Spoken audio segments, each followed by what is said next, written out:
Welcome everybody. Welcome back to another edition of the Footy Fantasy Podcast. We have our top panelists here from Liverpool and from Chelsea. This particular episode is going to be basically like a short season review so far, and we're going to have questions regarding your most profound memory of the season. So I'm going to introduce, first of all, representing the Blues, the big Blues, who also triumphed in the United States of America yesterday, but also a big Blue who is not stopping the count because Chelsea are flying up the table. Idris, welcome to the show. Thanks for joining us. Thank you very much for having me. Good man, yourself. And we have a Red here who is not a bitter loser. He's a Red, but he's not a bitter loser like the Reds in the United States of America. His name is Bola. He's coming to represent us for Liverpool today. Thank you, Bola, for joining us. Thank you for having me, man. Thank you. Good man. But before we proceed, I'm just going to do a bit of admin. We have our social media handles here. If you want to reach out to us, you can reach out to us on Twitter on Footy AD Fantasy. And if you want to reach out to us on Instagram, it is Fantasy Footy. And also we have a Facebook page, which is the Extraordinary Footy Fans. And we also have a YouTube channel called Footy Fantasy. So you can get all our podcasts there, all our content. We do articles on our website, and you can help us just share, pass the news along, help the people to know that we do some very good work here. So we're about to do some good work. Let's jump into it. How bad were Arsenal today?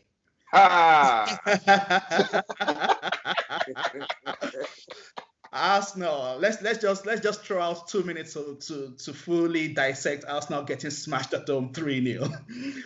You have the floor, guys. Fire. Allow yours. I'm just like, how you gonna let your own goalkeeper do that to you? Your own goalkeeper. Come on, man. Like. Yeah, not good.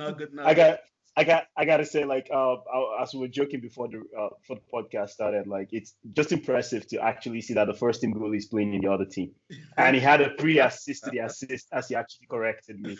It's ridiculous. Like, I feel like the team, Arsenal as a team, is not ready. I feel, and I understand why they're not ready. There's a lot of fans who are just about, like, emotional discussions about building a football team. Let's be very honest. They have a lot of young players.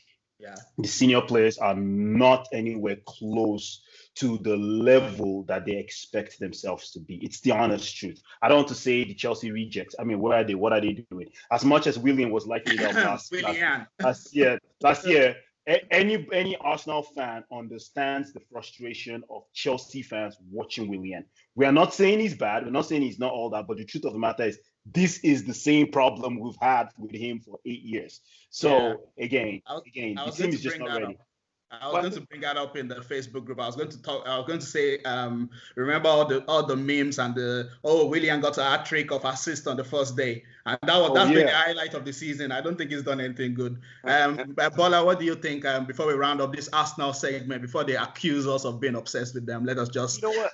I think Arteta has been doing a good job, but I think there's a lot more that needs to come from the team.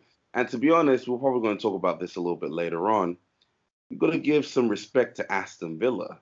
I don't know whether, but they gave us 7 ourselves. So Arsenal, I've been there.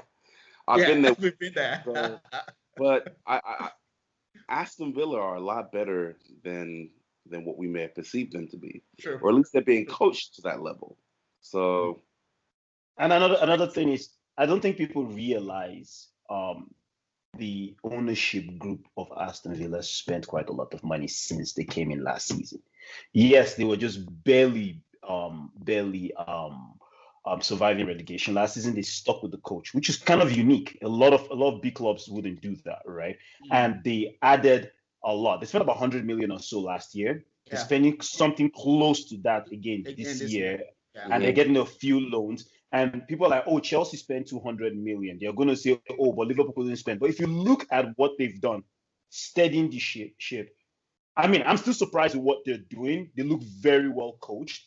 But it's just they got quality to play the system properly. And Arsenal has not successfully done that for as long as any technical director or coach has come in. They've not had this kind of investment. It's just the truth. Okay. Well, we just wanted to let Arsenal fans know that we love them and we're here for them. So, just in case. It's going to be a long 2 weeks. The 2-week international break is going to be a long time. So we're here for you guys. We've been there. Liverpool got smashed 7-2 and we had to wait 2 weeks before we could play. So we are here for you guys. So much love. Now we're going to jump right into our main agenda. We'll start with Idris. What is your season review for Chelsea so far? What have you been happy about? What have you maybe not been happy about? And the main thing we just want is for you to give a rough summary of your thoughts about Chelsea's season so far. Our quick summary is still a work in progress. One of my best things is I feel vindicated when I picked on Sarri last season and felt like he was making too much noise. I feel vindicated when I picked on Willian and Kepa and everybody said I didn't know what I was saying. I feel vindicated when I picked on Jorginho and saying I can never, even as a soccer player, play beside that guy. So for me, it's a work in progress and there's levels to everything. I don't want to curse and say there's levels to this, but like there is levels. Chilwell to Alonso, completely different. Kai Havertz, Werner compared to Willian and Pedro. I mean, Pedro in his prime, golden. But where we were at, we're just not getting what we're getting. And in all honesty, watching Kante play his role and Mason Mount giving 100%, it's amazing to watch. So for us in Chelsea, it's a work in progress. Cool. Fantastic.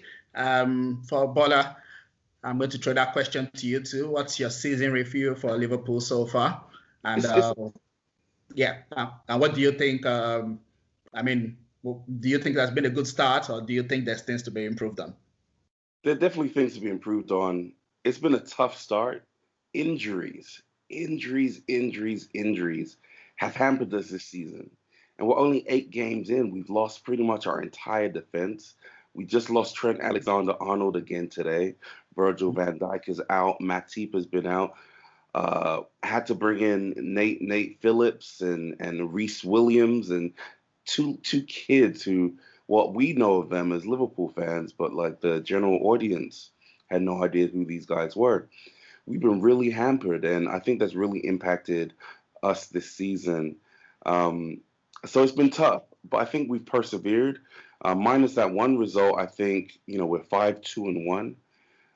That one loss was really bad, but we've had a really tough schedule as well. Playing Everton is always going to be difficult. And obviously playing Man City away is also going to be a very difficult tie. But other than that, we've won every single game. We showed perseverance. And I think after the international break, when we get a little bit more rest and some of our key players come back, we'll start kicking on again. Good summaries by you guys. For Chelsea, I'll just give my first thoughts. I thought people were a bit harsh at the beginning because buying a lot of new players, it's not easy to make them all gel, and not all of them were available. Like Ziyech did not start the season. Thiago Silva didn't have a preseason. I don't think he had a proper preseason. When I was there, but he didn't have a settled position. So he had a lot of new players coming in. So I thought it was a bit harsh when people were jumping. But we know that's the way it works. When you spend a lot of money, people are going to be talking. So it's normal. Well, for me, my biggest takeaway for Chelsea is the defense. The defense has improved so much. You guys, you have stopped us from having any trolling, any banter about your defense now because you're not conceding any goals anymore. Seriously, your defense has improved so much.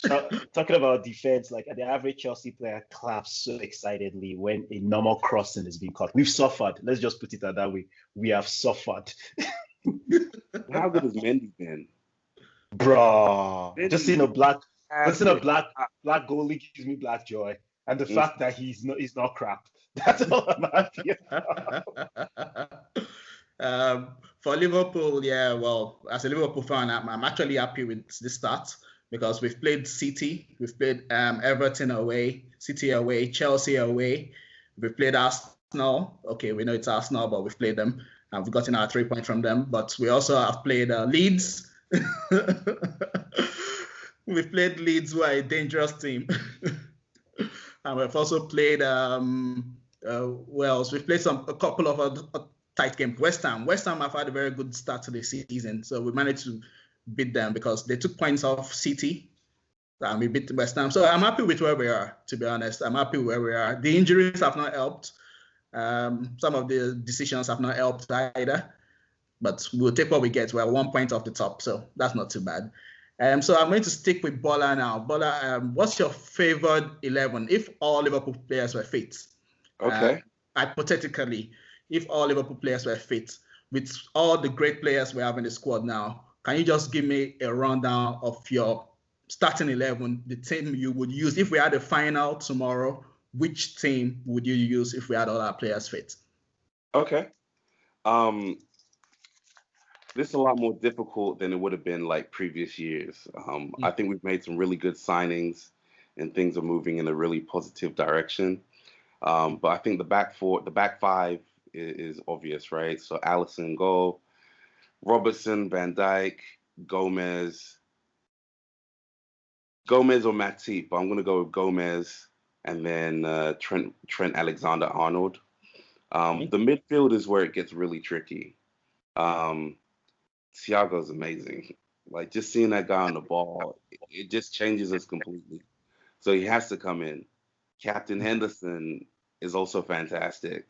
Like, it's all the intangible stuff that he does that makes the whole team really click. He's the one that's the vocal leader that pulls everyone together and makes sure that Klopp's plan is being implemented on the field. So I have to have him in there as well. And Fabinho, I love Gini. I think Gini's absolutely amazing. But Fabinho, that's that guy. And he's absolutely amazing. He's a defensive force, but he's also great at playing those through balls, that vision, that Brazilian vision. He's good at doing that too. So that would be my midfield three. And then up front, I know Jota is the golden boy of the moment, but I need more history from him. So I'm going to go over my reliable Salah, Mane, and my boy Roberto Firmino. And that will be my strongest starting 11. I know he's a little bit out of form. I don't know, Jota is shining right now, but, you can't. If we didn't have Firmino, we wouldn't be where we are right now. And I just think that he's going to play himself into better form. So that's my starting 11. Okay, fingers crossed. Fingers crossed. Bobby returns and starts shining his teeth again, because we miss seeing that shiny teeth, the shiny white teeth. We have not seen it for a long time. I'm trying to copy him. How am I doing?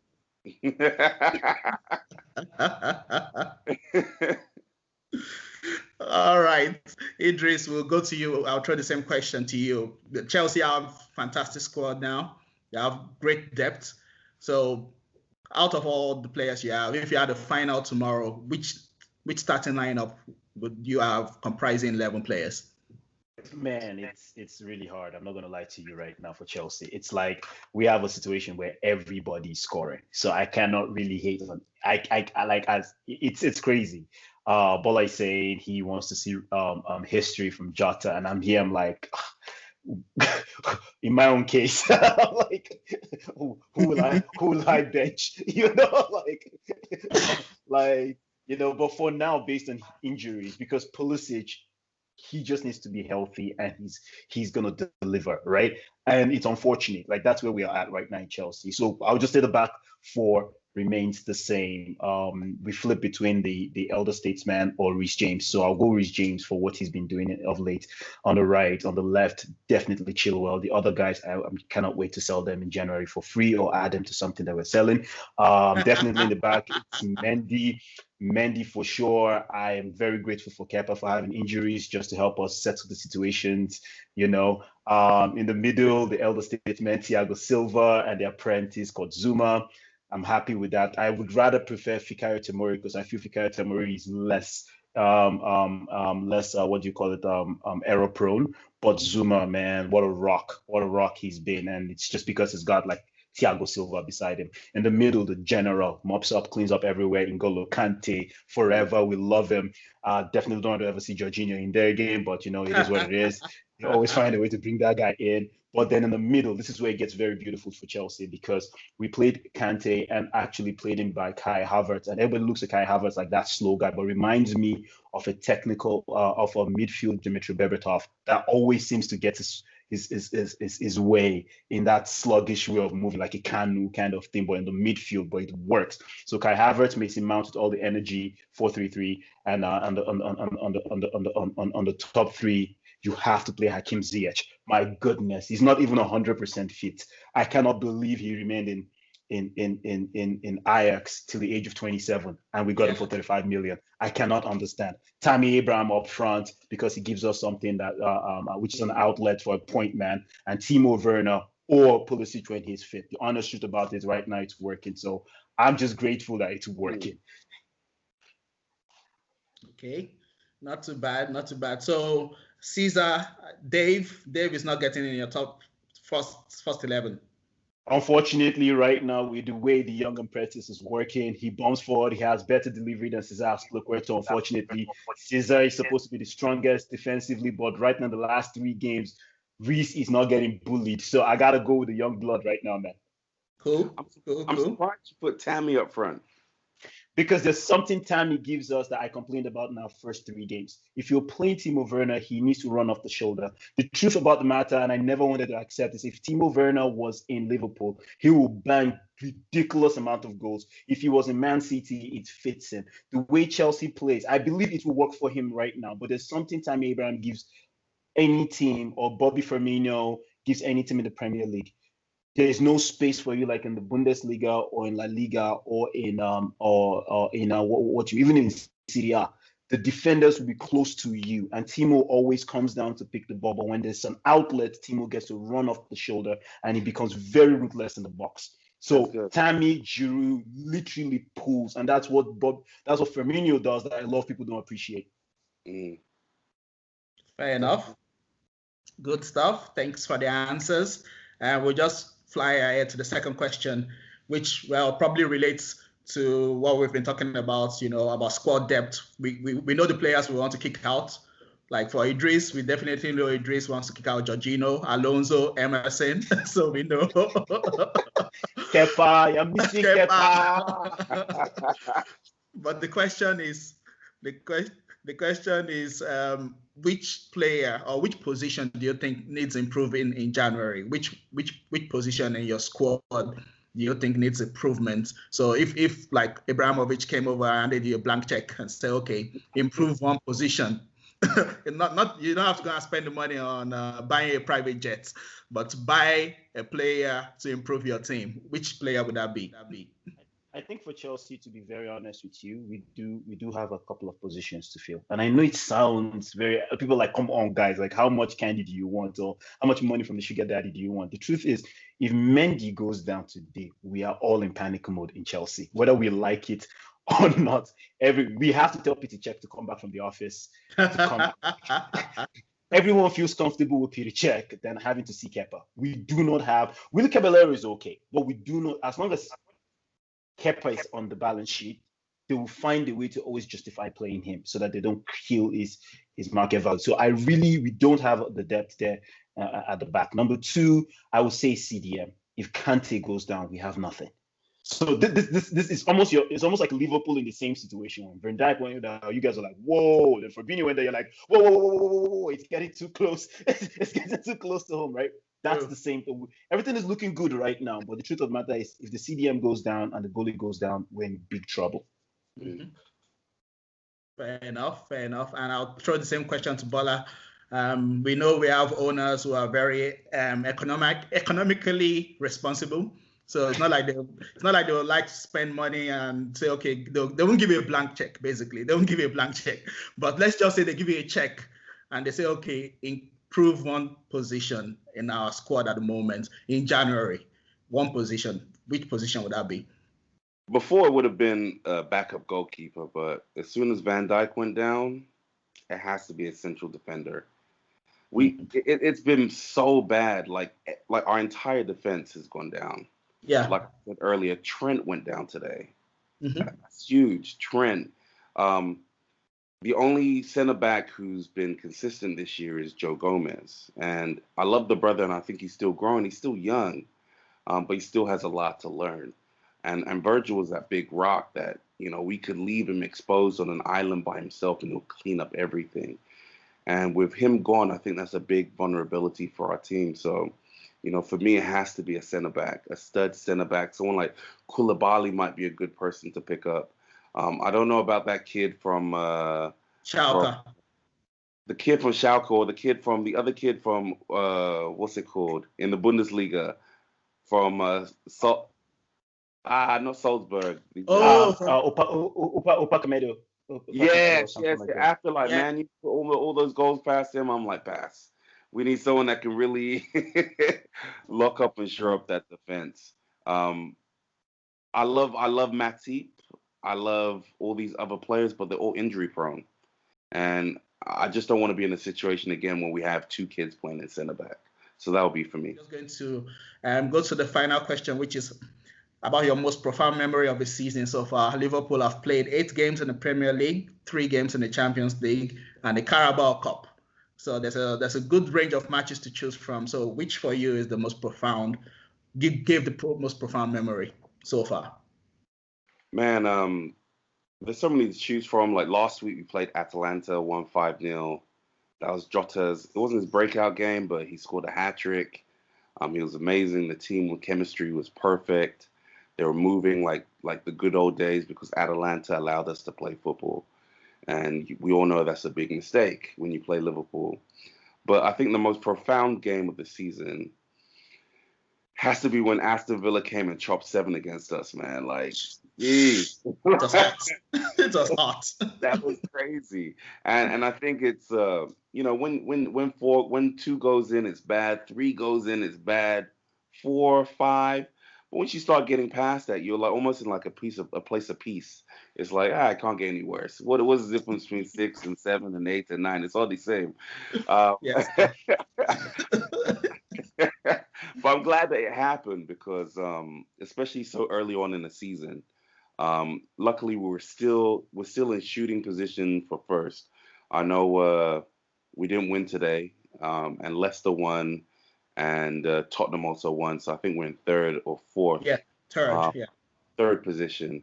So we're still in shooting distance or first place. And it was early enough in the season where it's like a wake-up call to the rest of the team. It's like, boys, you got to get this together. Everyone here is coming to play. I know we're the champions, but, they're trying to take us off our crown, or off our throne, sorry. And so I think it was early enough in the season where it's not as detrimental as what it could be. True. But that would probably be the most profound score line of the season for me. 7-2 Aston Villa.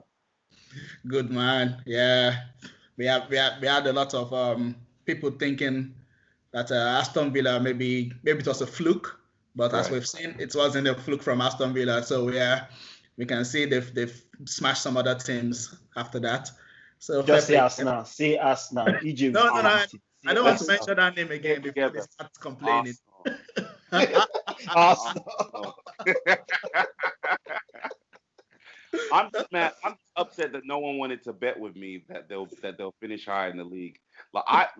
We chopped 7-2 to Aston Villa. That should have been perfect for someone to come in and make a bet, but everyone was scared. So where do you think they're gonna end up?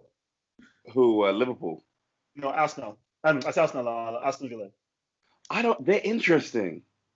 They are really interesting. I know the season's long, and I don't want to bet anything, but it wasn't by accident. They're playing really good football right now.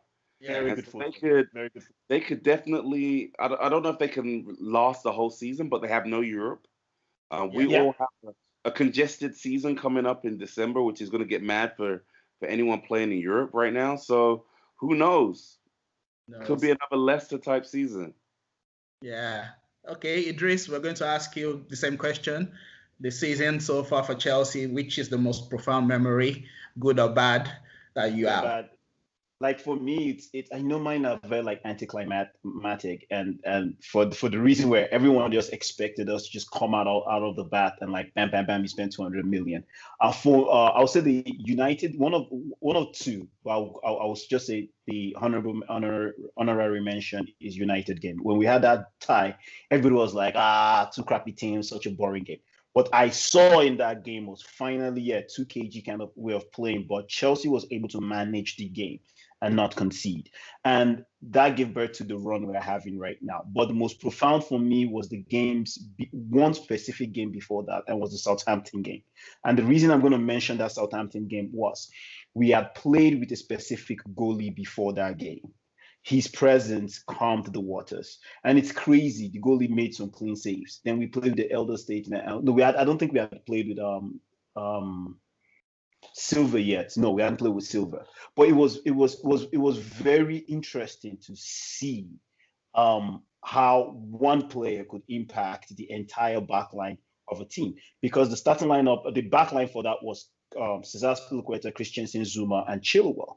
And we played Jorginho, which forces Kante to go forward because Jorginho is just trash. He cannot just use his brain and go forward. He has to push Kante forward so that we can accommodate him. So it was such a profound game that we scored 3 goals. We're a team that scores goals. But all you need is one useless person in the middle or at the back to cause chaos. The back pass, Kotsuma has made that, has had those mistakes numerous times. But if you look at that same situation from a different angle, Kepa had 2 chances to deal with the situation. He got to the ball first.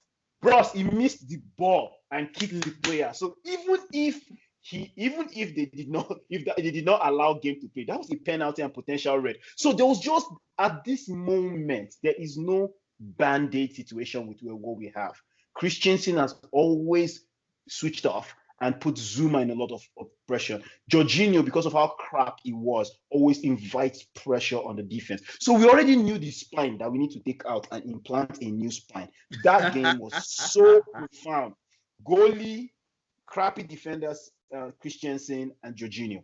Any other thing, anyone trying to be like, oh, Lampard style of play, whatever, hating on Lampard, he's not matured enough. He's not matured enough. Aston Villa beats Arsenal, they said Teta is not mature enough. So Klopp is not mature that collected 7-2. So it has nothing. It has nothing to do with maturity at this point. It's a style of play and the players that fit. And we have a lot of dead wood in our team that needs to go. Yeah. And I'm glad that game gave them the rope to hang themselves. That's all I was going to say. Very profound. Here's your rope, hang yourself. And they did it. And I'm so happy. I understand your frustration. Idris, because Liverpool, like Bola would know, Liverpool have had players like that who frustrated the hell out of us, and we just couldn't wait for them to get out of the team. Lovren, Moreno, I was about to carry us. Oh my God! Bye. Carry us. Just couldn't wait. I use you guys as a reference because each time I'm debating with other Chelsea fans, I'm like, look at Liverpool. They went through 2 different goalies to be like, this is the guy we want. And Man City went through 2 different goals. This is the guy that is making sense. So we bought Van Dijk, and all of a sudden, this team just looks like a team that cannot be penetrated. I was like, my goodness, one guy. We have a 36-year-old defender in Silva, and he's making the right decisions that Rudiger is making at 27. Fam, man, no. There's levels to this stuff. There's levels to this stuff. No, there's levels. And the thing is, all of us, like the 3 of us here, we've been watching football so long, and we know a good player when we see one. You don't have to watch somebody 10 times before you know this guy is a good player. And you don't have to watch somebody 10 times before you know this guy probably is not going to work. So, like, I understand your frustration, like, when you were talking about Jorginho and even Kepa. Kepa, after, like, 10, 15 games last season, I was like, this guy, I don't know how some Chelsea players were defending him. I was like, this guy is no good at all. No good. How can you defend this guy? You know, the same for us with Adrian. After a few games, you know, you just start watching, like, this Adrian, this guy. No, you know, we've watched football long enough to know the standard of players we want. We've watched football long enough to know. Thank you, Ola. Thank you, Ola. Like if the table leg is shaking, it's not a good table. We don't have to make it look like it's what it is. It's like, oh, we can put it by the wall. No need. The table leg is still broken. Like, remove it. Exactly. Well, thank you very much, guys. We're really happy to have you with us again. We know there's an international break coming up, but we know with this episode that we've recorded, we probably will keep people happy with the kind of content we've produced today.